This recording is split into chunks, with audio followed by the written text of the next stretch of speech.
Be me, 28 years old. Landscaper architect in Seattle. Own a small business, Green Horizons. Spend my days hauling dirt, planting maples, and laying stone patios. Simple life, good money, hands always calloused. Listen to classic rock and history podcasts while working. Live in a decent one-bedroom apartment with my dog, Buster. Dating life is non-existent because I work 60 hours a week. One day, get a contract for a community garden in Capitol Hill. Client is a nonprofit called Roots of Equity. Show up to the site meeting, expecting some old lady who likes hydrangeas. Instead, I see her. Ilara, 26, combat boots, undercut hairstyle dyed lavender, piercing septum, wearing a shirt that says Smash the Patriarchy in Gothic font. She's holding a clipboard like a weapon. My primal lizard brain activates immediately. She's absolutely gorgeous in a terrifying, ruin your life kind of way. Walk over, extend hand. Hi, I'm Mark, here to discuss the hardscaping. She looks at my hand, doesn't shake it. We prefer non-hierarchical greetings here. I'm Alara, pronouns she, they. I blink. Oh, okay, Mark, he, him, I guess. She writes that down on the clipboard, like it's a strike against me. So Mark, we need this space to be inclusive. No hostile architecture. The plants must be indigenous to decolonize the soil. I look at the patch of dirt, filled with heroin needles and broken glass. I can put in some nice ferns and maybe a bench. Is the bench anti-homeless? It's a bench, it's for sitting. She narrows her eyes. We'll see, let's walk the perimeter. Spend the next hour getting lectured on the intersectionality of urban planning. I barely understand half the words. Gentrification, heteronormative spatial dynamics, botanical imperialism. But I can't stop looking at her. She's passionate, fiery, intelligent, and she smells like patchouli and expensive coffee. End of the meeting, I give her a quote. She looks at the price. Capitalism is theft, but we have a grant. Proceed. Start working on the project the next week. Alara is there every day. Supervising, Aka watching me sweat. I catch her staring at my arms when I'm lifting paving stones. I play it cool. Start bringing extra coffee. Accidentally bought 2 lattes. She takes it suspiciously. Is this dairy milk? Oat milk, I remembered. I didn't, the barista corrected me. She smiles. It's a small, reluctant smile, but it hits me like a truck. We start talking during breaks. She asks about my life. I tell her I like fishing and woodworking. She frowns. Very traditional manifestations of masculinity. Have you unpacked why you feel the need to dominate nature? I just like catching trout, Ilara. It's a trauma response to societal pressure to provide. Okay. I don't care what she says. I just like hearing her talk. Fast forward 3 weeks. Project is done. Garden looks great. We're standing by the decolonized ferns. Sun is setting. Tension is thick enough to cut with a trowel. So I say, job's done. She looks at her boots. You're not as toxic as I expected for a contractor. Thanks, you're intense. She laughs. She grabs my collar and pulls me down. Kisses me. It's aggressive, passionate. My brain screams danger. My heart screams Geo. We go back to her place. Apartment is covered in posters. Marx, Frida Kahlo, slogans about dismantling systems. Books everywhere. The End of Men, Gender Trouble, Feminist Theory. She pushes me onto a mattress on the floor, no bed frame. Frames are bourgeois. Best night of my life. Wake up the next morning, confused and infatuated. Thus begins the descent. We start dating. Honeymoon phase is wild. She's exciting, unpredictable. Dragged me to art shows, poetry slams, protests. I feel like my eyes are being opened to a new world.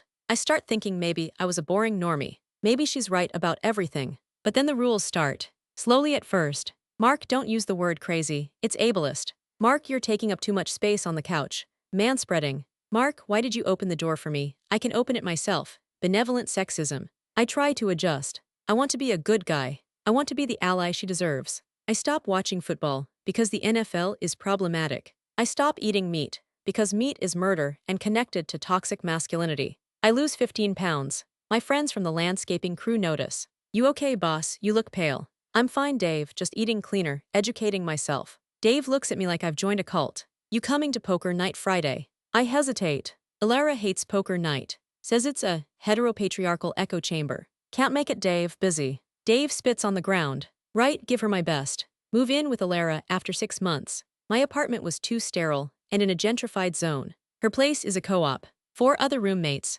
Jinx, non-binary, makes jewelry out of teeth. Skylar, communist theorist, unemployed, and 2 others who change names weekly. Rent is based on equity contribution. Since I make the most money, I pay 70% of the rent for the whole house. It's reparations, Mark, Ilara explains. You benefit from the wage gap. It's only fair. I nod. It makes sense, kind of. I love her.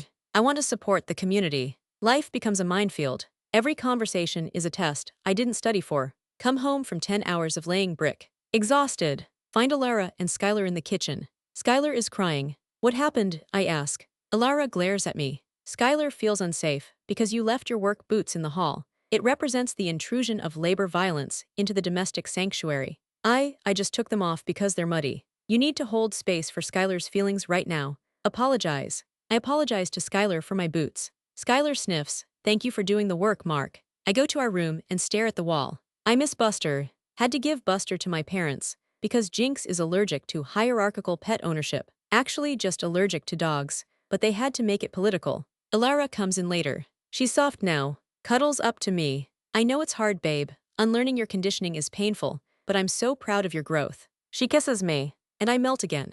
I feel special, like I'm one of the chosen ones who understands the truth. She invites me to a men's accountability circle. Says it's important for our relationship. I go. Basement of a bookstore. 12 guys sitting on cushions, passing around a talking stick. Most of them look like they haven't slept in weeks. Facilitator is a guy named Julian. Julian is the ultimate male feminist. Soft voice, intense eye contact, always crying. Welcome, brothers. Today we confront our inner predator. I sit there sweating. Julian makes us confess our toxic thoughts. One guy cries because he looked at a woman in yoga pants and liked it. Julian nods gravely. Thank you for your vulnerability. That is the gaze of the oppressor. When the stick comes to me, I panic. I interrupted my girlfriend yesterday while she was talking about fracking. The room gasps. Julian puts a hand on my shoulder. Interruption, it's violence, Mark. Literal violence. Why do you feel your voice is more important than hers? I don't, I just thought she was done. Defensiveness, Julian whispers. Sit with the discomfort. I go home feeling like a monster.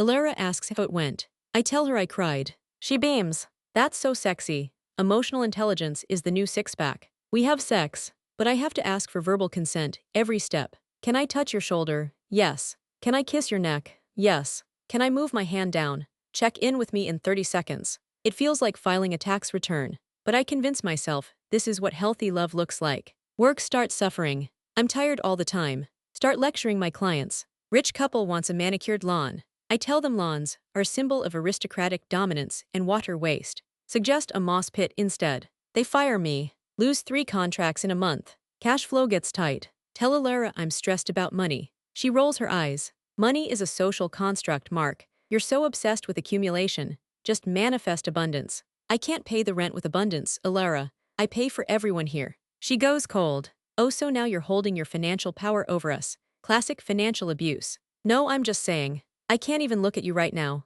Go sleep on the couch. I sleep on the couch. Skylar eats my leftover lunch, labeled with my name. Says private property is theft. I eat dry cereal. 1 year mark. I am a shell. Beard is gone, too aggressive. Wearing clothes Alara picked out, gender-neutral tunics. Barely speak to my family. Mom called once. Mark, are you okay? You sound different. I'm just evolved, Mom. You wouldn't understand. Alara decides we need to open the relationship. Says monogamy is based on ownership of women's bodies. I have too much love to give to just one person. My stomach drops. But I don't want to date other people. That's your insecurity talking. You don't have to, but I need to explore my connections. Enter Julian. Of course it's Julian. Julian comes over for Reiki sessions with Alara. Bedroom door closed. I sit in the living room listening to Enya and healing sounds. Skylar lectures me on why jealousy is a colonial mindset. You don't own her, Mark. Compersion is the goal. I try to feel compersion. Mostly feel nausea. Julian comes out looking flushed and smug.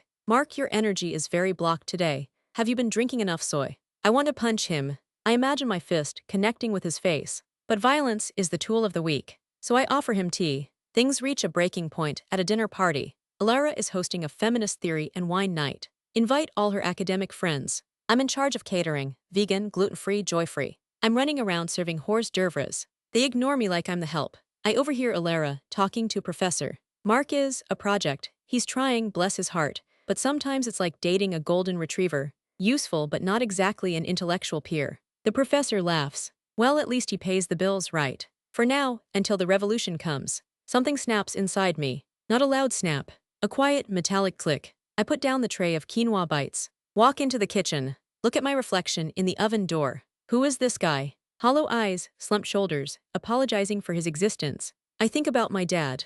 Dad worked in a steel mill for 40 years. Never read a theory book in his life. Loved my mom, treated her with respect, but didn't ask permission to open a jar. Dad would look at me and weep.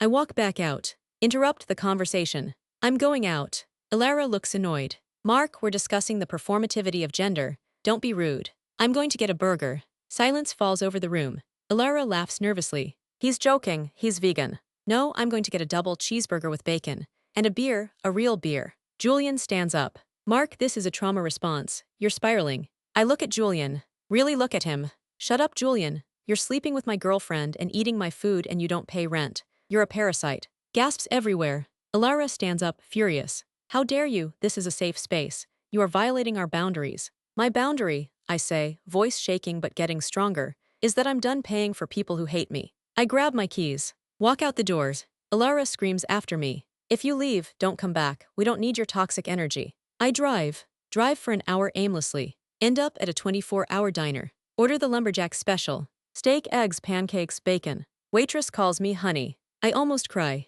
Eat the food like a starving animal. Grease, salt, protein. My brain starts firing again. Fog lifts. Check my phone. 50 texts from Ilara. Gaslighter.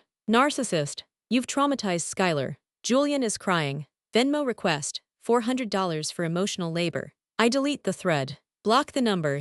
Drive to my parents' house. It's 2 a.m. Pound on the door. Dad opens it in his bathrobe, holding a baseball bat. Sees me. Drops the bat. Marks. Dad, can I come in? Jesus, son. You look like you escaped a POW camp. Mom comes running. Hugs me. I break down. Sob like a baby in the hallway. Dad pats my back awkwardly. It's okay, you're home. Buster comes waddling down the hall. Fat and happy. Licks my face. I sleep for 14 hours. Wake up in my childhood bedroom. Posters of trucks and bands still on the wall. Feels like time travel. Spend the next week hiding out. Mom feeds me meatloaf and potatoes. Dad takes me fishing. We don't talk about feelings. We talk about the weather, the fish, the truck.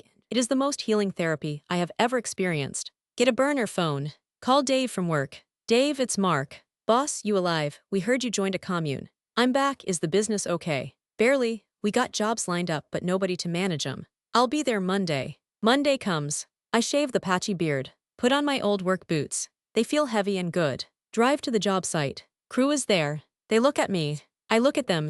All right, let's dig this hole. No questions asked. Just work. Sweat, dirt, physical exhaustion. Slowly rebuilding my bank account. Get a lawyer to handle the eviction of the co-op from the apartment. My name was on the lease. Lawyer tells me Ilara sent a manifesto claiming squatters' rights based on indigenous sovereignty. Judge laughs it out of court. They get kicked out. I go back to clean the place. It's a disaster. Smells like incense and cat pee. Graffiti on the walls. Mark is a fascist. I paint over it. White paint. Clean, sterile, beautiful white paint. Months pass. I'm back to myself. Dating a nurse named Sarah. She likes hiking and wine. She doesn't care about the socio-political implications of my sandwich. We go to dinner. I open the door for her. She smiles and says thanks. I pay the bill. She says I'll get the next one. Balance. Sanity. One day, I'm at the hardware store buying lumber. See Ilara in the aisle. She looks tired. Hair is faded, roots showing. She's arguing with Julian over the price of organic fertilizer. She spots me. Freezes. I look healthy, tanned, strong again. She looks at Julian. Julian is wearing a knitted beanie and looking at his phone. She looks back at me. I see a flicker of regret in her eyes. Maybe she remembers the first time we met. Maybe she realizes that allyship doesn't pay the rent or fix the sink. She opens her mouth to speak. Maybe to scold me, maybe to apologize. I don't wait to find out. I nod once. Polite, distant. Turn my cart around and walk away. Load my truck. Drive off with Sarah in the passenger seat. Led Zeppelin playing on the radio. Sun is shining. Life is simple. Life is good. MFW, I survived the woke apocalypse and lived to tell the tale. Epilogue reflection. Sometimes I check her Instagram. From a fake account, I'm not perfect. She's engaged to Julian. They're starting a polyfarming collective in Oregon. GoFundMe link in bio asking for $50K. Raised $120 so far. I close the app. Sarah asks me what I want for dinner. Steak, I say. Rare. Rare. She smiles. Love you. Love you too. True equality isn't a scorecard or a lecture. It's just two people building a life without keeping track of who owes who reparations. Lesson learned. Never date a girl who thinks your existence is a political statement.